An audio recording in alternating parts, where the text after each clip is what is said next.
উন্নত করতে চাইছেন, বিষময় পরিস্থিতি এবং বিষময় স্বাস্থ্য, বিষময় চিন্তা ইত্যাদি প্রত্যেকটি অবস্থা থেকে, এই কালো ধূসর অবস্থা থেকে নিজেকে সাদা আলোর মধ্যে আনতে চাইছেন, তাদের জন্য প্রধান গ্রহণযোগ্য বিষয় এই মুহূর্তে শ্রী শ্রী নীলকণ্ঠ মহাদেব বা শ্রী শ্রী নীলকণ্ঠ ভৈরব সাধনা। আমরা আসি শ্রী শ্রী নীলকণ্ঠ ভৈরব সাধনা আমরা কেন করব। আপনি ভালো বলতে যাচ্ছেন, ভালো করতে চাইছেন, কিন্তু লোকে সেটা টক্সিন ক্রিয়েট করে যাচ্ছে, লোকে উল্টো বুঝছে। আপনি ফার্স্ট্রেটেড হয়ে যাচ্ছেন, আপনার বারবার মনে হচ্ছে আপনার দ্বারা বোধহয় কিছুই হবে না। আপনার সন্তান বা আপনার পরিবারের এক প্রচুর কলহ, প্রচুর ভুল বোঝাবুঝি, বিভেদ সৃষ্টি, সন্তান খুব ছোট, তা সত্ত্বেও আপনার সঙ্গে তার একটা দূরত্ব স্টার্ট করে যাচ্ছে। শরীরে এমন কিছু রোগের উৎপাত হয়েছে, সেটাও তো শরীরে টক্সিন থেকেই হয়, বিভিন্ন বিষক্রিয়া আমাদের ভেতর হয়। নীলকণ্ঠ মহাদেব সাধনা আপনার ভেতরেতে যে সমস্ত অজানিত ব্লকেজ রয়েছে তার থেকে আপনাকে অনেকাংশে মুক্ত করে দেবে। সমস্ত বিশ্ববাসীর চরণে আমার প্রণাম। ধ্যানযোগী আচার্য কৌটিল্য চ্যানেলের পক্ষ থেকে আপনাদের সবাইকে সাদর আমন্ত্রণ এবং সুস্বাগতম। আমরা আজ বসেছি নীলকণ্ঠ ভৈরব সাধনার সম্পর্কে কিছু আলোচনা করার জন্য। শ্রী নীলকণ্ঠ ভৈরব আগে আমাদের ভাবতে হবে আমরা এই সাধনাটি কেন করব। কেন করব জানার আগে নীলকণ্ঠ সম্পর্কে দু চার কথা।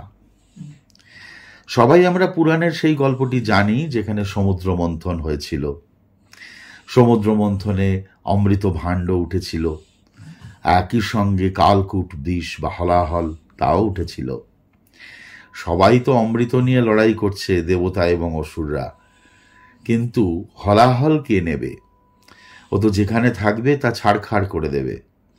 শেষ পর্যন্ত দেবাদিদেব স্বয়ং অবতীর্ণ হলেন, যিনি অগতির গতি, যে কোনো অবস্থায় যে কোনো মুহূর্তে তিনি উপস্থিত হন, যে কোনো ফর্মে তার ভক্তকে, তার শরণাপন্নকে পরিত্রাণের উদ্দেশ্যে। এবারেও তার অন্যথা হলো না, হলাহল পান করলেন স্বয়ং দেবাদিদেব। কিন্তু সেই হলাহলের তীব্রতা তার তো প্রাণান্তকর অবস্থা তৈরি করে ফেলল। তো তখন মা পার্বতী কণ্ঠে সর্প প্রদান করলেন, করে বন্ধনী দিলেন, যাতে ওই বিষ আর গলা থেকে দেহের দিকে না নাবে। তা গলা থেকে মহেশ্বরের মাথা পর্যন্ত রং হয়ে গেল নীল, তাই তিনি নীলকণ্ঠ বলে পরিচিত হলেন। যদিও এই নিয়ে তাত্ত্বিকদের মধ্যে অনেক মতভেদ আছে, এর বাইরে আরও অনেক রকম কাহিনী প্রচলিত আছে।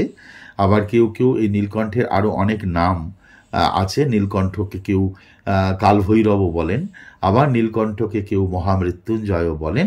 বিভিন্ন পণ্ডিতের বিভিন্ন মত। যাই হোক, সবটাই হয়তো ঠিক, আমাদের বিতর্কে গিয়ে কোনো কাজ নেই। আমরা আসি শ্রী শ্রী নীলকণ্ঠ ভৈরব সাধনা আমরা কেন করব। নীলকণ্ঠ ভৈরব তন্ত্রে নীলকণ্ঠ মহাদেব বা নীলকণ্ঠ ভৈরবের সাধনা উল্লিখিত হয়েছে এইরকম ভাবে যে আমরা যখন এমন কোনো ক্লেশ অবস্থায় পড়ব, যে ক্লেশ বিষাক্ত, এই বিষাক্ত ব্যাপারটা এরকম নয় যে সবাই চারিদিকে বিষ খেয়ে বসে আছেন, না, তার পরিবেশ ভয়ঙ্কর, চারিদিকে শত্রু বহুল হয়ে গেছে। আপনি ভালো বলতে যাচ্ছেন, ভালো করতে চাইছেন, কিন্তু লোকে সেটা টক্সিন ক্রিয়েট করে যাচ্ছে, লোকে উল্টো বুঝছে। মানুষ আপনাকে সে দোষারোপ করছে, ছোট করবার চেষ্টা করছে, আপনি সমাজে অবহেলিত হয়ে যাচ্ছেন, আপনার কাছের মানুষ আপনাকে দূর করে দিচ্ছে, আপনাকে দেখতেই পারছে না আপনার প্রিয়জন, আত্মীয়, বন্ধু, এমনকি রক্ত সম্পর্কের আত্মীয় স্বজন, তারাও আপনাকে দুচক্ষে দেখতে পাচ্ছে না। এটাও কিন্তু একটা বিষময় পরিবেশ, বিষাক্ত পরিবেশ। আপনি আবার ধরুন কোনো রকম ক্রিয়েটিভ কিছু করতে যাচ্ছেন, কোনো কিছু গঠনমূলক কিছু, সে ব্যবসা হোক, ছবি আঁকা হোক, নাটক লেখা হোক, যাই করতে যান না কেন, আপনি করতে যাচ্ছেন কিন্তু ঠিকভাবে গঠনমূলক বিষয়ের অ্যাপ্লিকেশন আসছে না, যেমনটা আপনি চাইছেন তেমনভাবে করে উঠতে পারছেন না। আপনি ভাবতে বসছেন ভীষণভাবে ভালোভাবে, কিন্তু মাঝখানেতে আরও এলোমেলো বিষাক্ত চিন্তা এসে আপনার এই যে অমৃতময় গঠন পদ্ধতির সাবলীলতা তাকে বারবার নষ্ট করে দিচ্ছে, আপনাকে ধ্বংস করে দিচ্ছে আপনার চিন্তা ভাবনার শক্তি, এবং আপনি চলে যাচ্ছেন ক্রমশ ডিপ্রেশনে। আপনি ফার্স্ট্রেটেড হয়ে যাচ্ছেন, আপনার বারবার মনে হচ্ছে আপনার দ্বারা বোধহয় কিছুই হবে না। এটাও অন্তরের ভেতর, মনোজগতের ভেতর এক বিষাক্ত অবস্থা। আবার আপনার সঙ্গে আপনার সন্তান বা আপনার পরিবারের এক প্রচুর কলহ, প্রচুর ভুল বোঝাবুঝি, বিভেদ সৃষ্টি। সন্তান খুব ছোট, তা সত্ত্বেও আপনার সঙ্গে তার একটা দূরত্ব স্টার্ট করে যাচ্ছে। এটাও এক ধরনের বিষময় সম্পর্কের অবস্থান। যাকে ছাড়া, যে প্রাণাধিক প্রিয়া কিংবা প্রিয়তম, যাকে ছাড়া মনে হতো এক গ্লাস জলও খাওয়া যাবে না, তাকে এখন আপনি দেখতে পাচ্ছেন না, বা উল্টো দিকেও তাই, সে আপনাকে দেখতে পাচ্ছে না।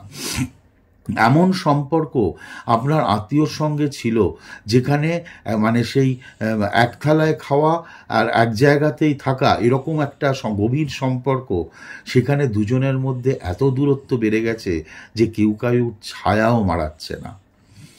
এর বাইরেও আরও অনেক কিছু, শরীরে এমন কিছু রোগের উৎপাত হয়েছে, সেটাও তো শরীরে টক্সিন থেকেই হয়। বিভিন্ন বিষক্রিয়া আমাদের ভেতর হয়, বিভিন্ন রকম রোগের বহিঃপ্রকাশ ঘটে। বিভিন্ন রোগ আপনাকে কোনো না কোনো সময় ভুগিয়েই চলেছে। মাসের বেশিরভাগ দিনই আজ এই, কাল সেই, পরশু অমুক, তারপরের দিন আরেক কিছু, এই নিয়ে আপনি জেরবার হয়ে যাচ্ছেন রোগ রোগ রোগ আর রোগেতে।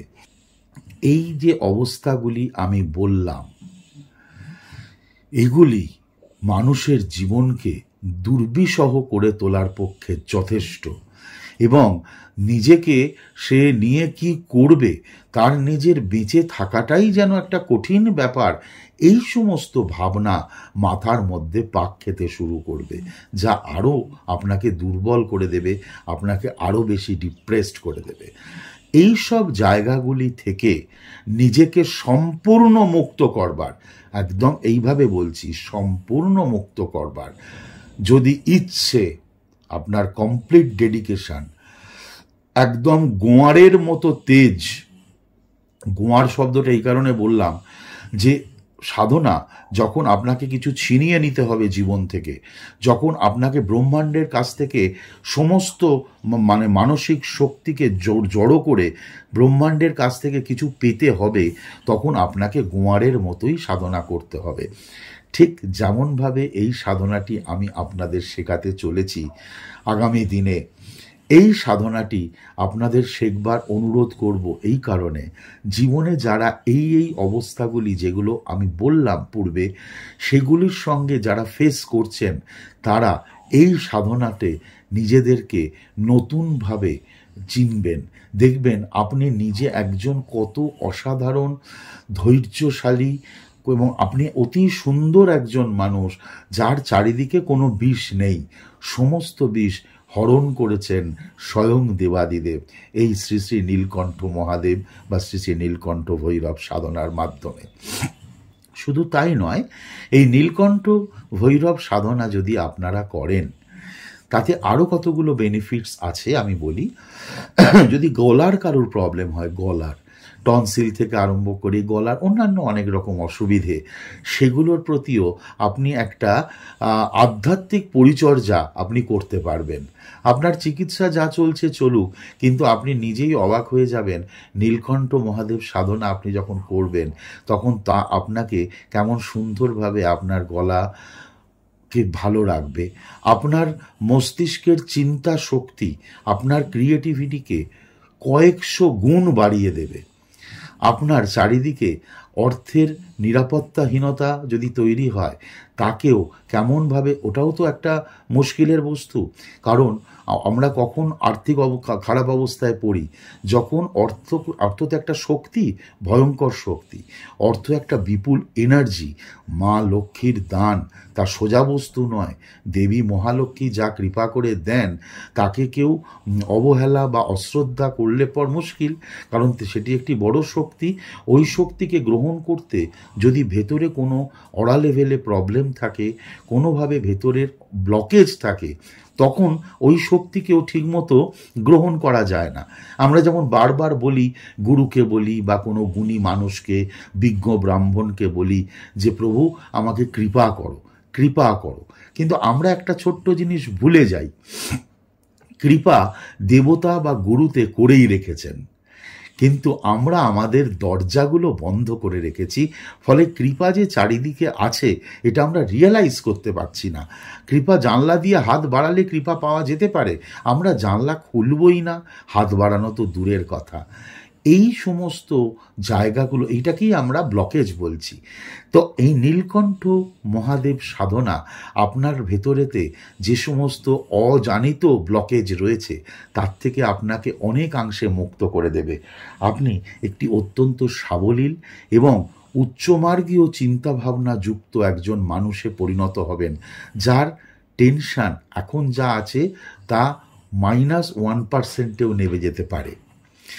যারা নিজেদেরকে উন্নত করতে চাইছেন, বিষময় পরিস্থিতি এবং বিষময় স্বাস্থ্য, বিষময় চিন্তা ইত্যাদি প্রত্যেকটি অবস্থা থেকে, এই কালো ধূসর অবস্থা থেকে নিজেকে সাদা আলোর মধ্যে আনতে চাইছেন, তাদের জন্য প্রধান গ্রহণযোগ্য বিষয় এই মুহূর্তে শ্রী শ্রী নীলকণ্ঠ মহাদেব বা শ্রী শ্রী নীলকণ্ঠ ভৈরব সাধনা।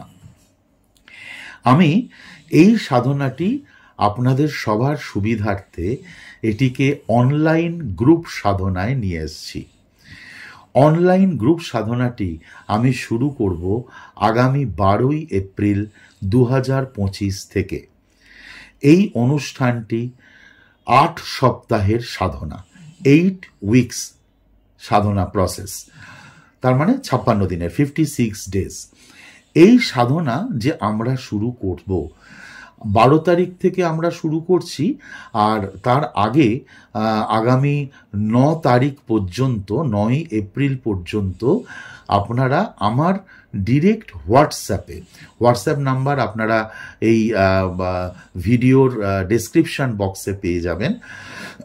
হোয়াটসঅ্যাপ নাম্বারে আপনারা আপনাদের নাম, পুরো ঠিকানা, কোমর পর্যন্ত চশমা ছাড়া একটি ছবি এবং নিচে লিখবেন আমি নীলকণ্ঠ মহাদেব সাধনা করতে চাই। এই কটি মনে থাকবে আশা করি।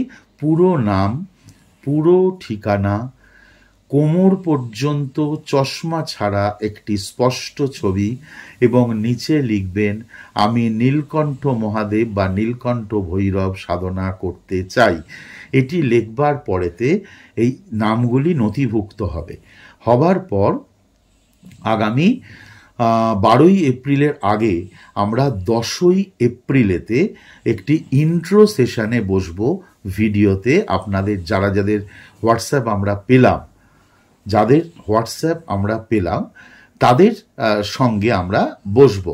আগামী 9ই এপ্রিলের মধ্যে চেষ্টা করবেন এই আমাকে হোয়াটসঅ্যাপগুলো পাঠিয়ে দিতে, কারণ আমরা 10 তারিখে 10th এপ্রিল ইন্ট্রো সেশনে বসবো।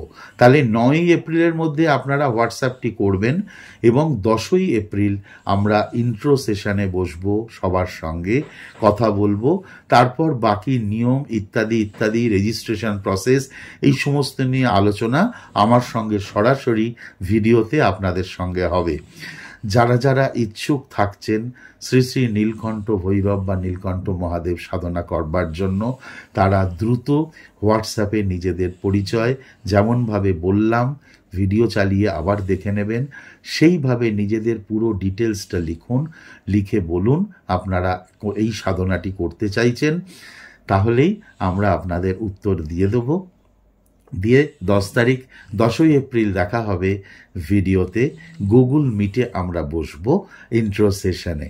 ঠিক আছে, আপনারা ভালো থাকবেন, সবাই আনন্দে থাকুন, শ্রী গুরুদেবের কৃপা এবং শ্রী শ্রী নীলকণ্ঠ ভৈরবের অসীম আশীর্বাদে আপনাদের চারিদিকের যত রকম কালো আছে সেই কলুষিত অবস্থা থেকে আপনারা মুক্ত হন, এই প্রার্থনা এবং শুভ কামনা, মঙ্গল কামনা জানাচ্ছি। বিশ্বের সবার চরণে আমার প্রণাম। জয় গুরু, জয় গুরু, জয় গুরু, জয় গুরু।